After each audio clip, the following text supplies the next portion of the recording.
Hello students, आज हम कक्षा 9वीं के गणित भाग 1 में हमारा दूसरा लेसन वास्तविक संख्या हम पढ़ रहे थे। उसमें हम लोग करनी के बारे में पढ़ रहे थे। तो यहाँ पर अभी हम जो पढ़ेंगे वो है करणियों में परिमेयीकरण यानी रैशनलाइजेशन ऑफ सर्ट्स। ये कैसे है कि जब दो करनी का गुणनफल परिमेय संख्या होती है तब प्रत्येक करनी को दूसरी करनी का गुणांक यानी फैक्टर कहते हैं। जैसे मान लो करनी की संख्या मतलब जो इस तरह से संख्या लिखी गई, करनी में 2, करनी में 3, ठीक है। तो ये यहाँ पे जो या फिर यहाँ पे घनमूल 3। तो यहाँ पर जो क्या बोला है, दो करनियों का जब गुणनफल, तुम्हें पता है करनी में 2 गुणे करनी में 2, अगर इनका परिमेय संख्या हुआ, देखो क्या हुआ, करनी में 2 गुणे करनी में 2, करनी में 4 हुआ, 4 का वर्गमूल कितना हुआ 2। तो देखो करनी की संख्या हट गई यानी परिमेय संख्या हो गई ना। तो जब दो करनियों का गुणनफल परिमेय संख्या होती है तब हम कहेंगे कि प्रत्येक करनी को दूसरी करनी का गुणांक कहते हैं। देखो अभी जैसे करनी में 2 गुणे करनी में 3, यहाँ पे तुमको करनी में 6 मिल रहा है, मतलब ये परिमेय संख्या नहीं हुई। इसके लिए यहाँ लिखा है जब दो करनियों का गुणनफल परिमेय संख्या होती है तब एक वो जो है क्या होंगे, उसका गुणांक होता है।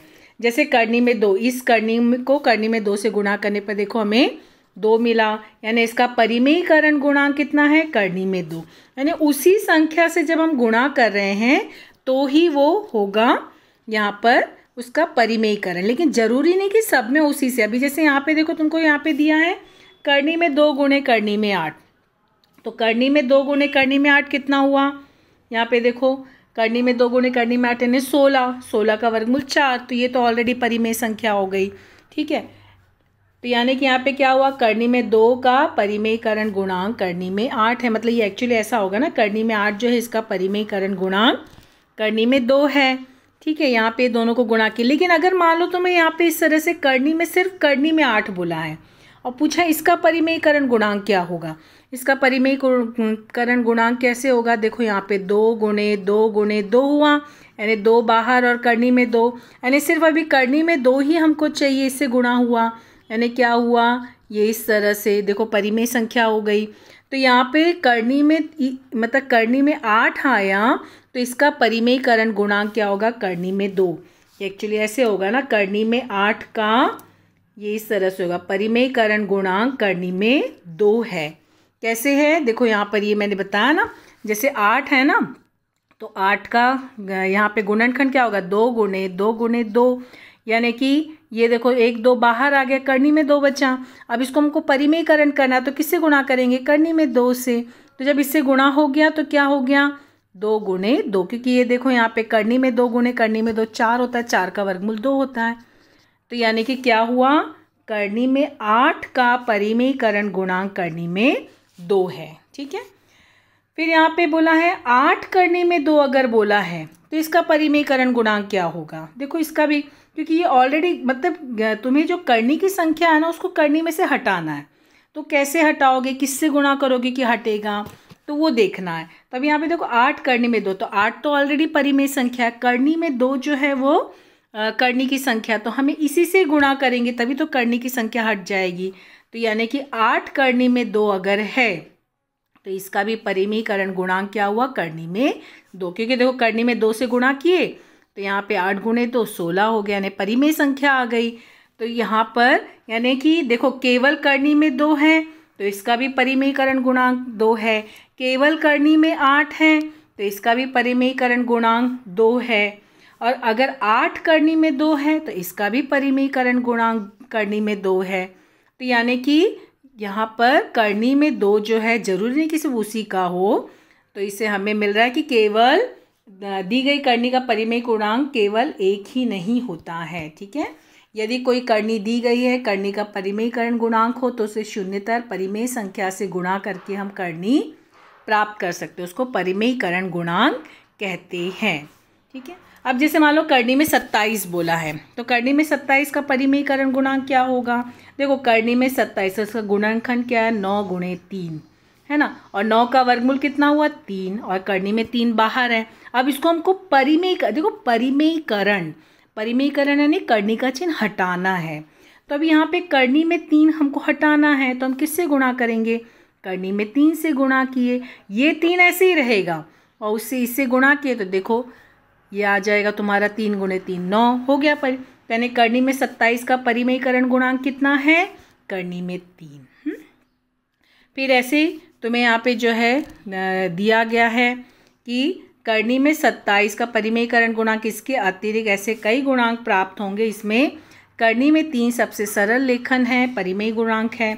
लेकिन ये तो तुम्हारा डायरेक्ट संख्या थी, मगर अगर हर में आ गया, अगर तुम्हारा परिमेय संख्या तुम्हारी हर में आ गई, तब इसको कैसे हल करोगे। देखो यहाँ पे उदाहरण, जैसे 1 बटे करनी में 5, इसका हर का परिमेयीकरण करना। अब देखो जब बटे में आ गया तो ध्यान देना, चाहे तुम आगे चल के 10th 11th 12th कहीं भी अब मैथ्स करोगे तो मैथ्स में ध्यान देना, बटे में कभी भी करनी की संख्या नहीं होती है। हमें इसको हल करते समय करनी की संख्या हटाकर उसको हल करना। तो कैसे हटाओगे, उसका परिमेयीकरण करोगे। परिमेयीकरण यानी उसकी करनी के चिन्ह को हटाना है हमको, परिमेयीकरण करके फिर उसके बाद उसको आगे हल करना।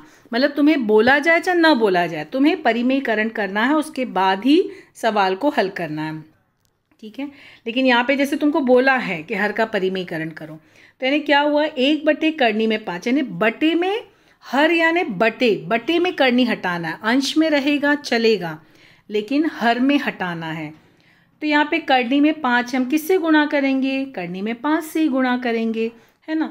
तो हम क्या किए, देखो 1 बटे करनी में 5 दिया है, तो हमको करनी में 5 से हम गुणा करेंगे तो हर की संख्या का करनी हट जाएगा, परिमेयीकरण गुणांक। लेकिन हमारा सवाल बदल जाएगा, तो हमारा सवाल भी नहीं बदलना चाहिए। इसके लिए क्या करना, उसी संख्या से गुणा भी करना और भाग भी करना। तो देखा जाए तो दोनों कट जाएगा, देखा जाए तो कट गया, सवाल भी नहीं बदला। लेकिन गुणा अगर हुआ तो क्या हो जाएगा, करनी में 5 बटे करनी में 5। तो तुम्हें आंसर क्या मिला, करनी में 5 अंश में मिला क्योंकि 1 से गुणा हुआ, और बटे में देखो करनी में 5 गुणे करनी में 5 कितना होता है, करनी में 25, और 25 का वर्गमूल कितना होता है 5। देखो बटे में हर आ गया ना, बटे में हर की संख्या आ गई। हर में परिमेय संख्या चाहिए, इसीलिए प्रश्न में भी बोला हर का परिमेयीकरण करो, ठीक है। अंश में करनी का चिन्ह आएगा चलेगा, लेकिन हर में नहीं आना चाहिए, ध्यान देना, ठीक है। तो जो भी करनी की संख्या होगी ना, उसी से गुणा कर देना, उसी से भाग कर देना। मतलब गुणा भाग दोनों हम क्यों कर रहे हैं, हमारा सवाल भी ना बदले इसलिए। देखो हमारा अगला उदाहरण क्या दिया, 3 बटे 2 करनी में 7। क्या बोला है, 3 बटे 2 करनी में 7। तो अभी सिर्फ ये करनी में है, तो हमें बाकी कुछ नहीं करना, 3 बटे 2 ऐसे ही रहेगा। ये करनी में 7 है ना, करनी का चिन्ह हटाना है, तो हम किससे, करनी में 7 से गुणा किए, करनी में 7 से भाग दिए। क्यों दोनों किए, क्योंकि हमारा सवाल भी न बदले। फिर अभी यहाँ पे अंश को अंश से गुणा करो, हर को हर से। तो 3 को इससे गुणा किए तो 3 करनी में 7, कट मत करते रहना क्योंकि हमको परिमेयीकरण करना है ना, और 2 ऐसे ही रहेगा। और देखो करनी में 7 गुणे करनी में 7, देखा जाए तो 49 हुआ, करनी में 49, तो उसका लेकिन उसका वर्गमूल कितना होता है 7 होता है ना, तो 7, ठीक है। लेकिन अभी इसको भी हमें गुणा करना होगा, 3 करनी में 7 बटे 14। देखो हमको ये मिला ना, 3 करनी में 7 बटे 14। हर का परिमेयीकरण बोला है, इसके लिए हमने सिर्फ हर में, अंश में आएगा तो भी चलेगा। तो इस तरह से हर का परिमेयीकरण करना है। इस तरह से तुमको जो है अभी आगे सवाल भी मिलेंगे। प्रश्न संग्रह 2.3 का हमारा लास्ट का क्वेश्चन रह गया ना, वो इसी पर ही आधारित है। तो अभी जो हमने उदाहरण दिया उससे देखो हमें क्या मिल रहा है, ये ध्यान में रखना है। दी गई करनी का परिमेयीकरण गुणांक केवल एक ही नहीं होता है। यदि कोई करनी दी गई है तो करनी का परिमेयीकरण गुणांक हो तो उसे शून्यतर परिमेय संख्या से गुणा कर करनी भी दी गई करनी का परिमेयीकरण गुणांक होता है। और उसके बाद एक और हमने देखा कि हर का परिमेयीकरण करने के लिए, जब हम हर का परिमेयीकरण करते हैं तो परिमेयीकरण गुणांक का उपयोग होता है। तो परिमेयीकरण गुणांक क्या होगा, उसका हम उपयोग करते हैं, ठीक है। किसी भी संख्या का हर परिमेय संख्या होना सुविधाजनक होता है, इसलिए हर का परिमेयीकरण करते हैं। क्योंकि अगर हर में परिमेय संख्या है तो सवाल हल करना आसान हो जाता है, इसके लिए हर का परिमेयीकरण किया जाता है। प्रश्न संग्रह 2.3 का लास्ट का क्वेश्चन अगले वीडियो में हल करेंगे। Thank you.